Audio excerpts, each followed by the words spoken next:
kabla nikupe kazi, naomba kujua unaitwa nani?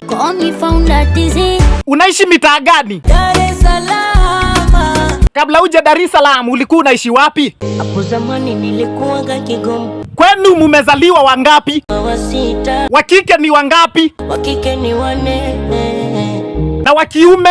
Wa kiume 2. Hapa mjini una survive kwa njia gani? Yaani una survive na nini?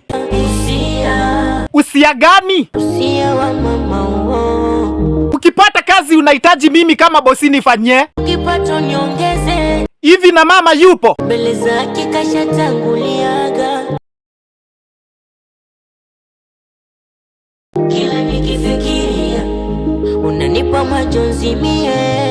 Akiondoka alikuambia nini? Kwa uchungu alisema, mwanangu pambana usicheze riski. So alikuwa anataka upambane kisa nini? Kashuje watunze wana na undo usiamina kuaga. Na sasa alipokuacha nini kinaendelea? Majukumu yamebana bana. Kaka,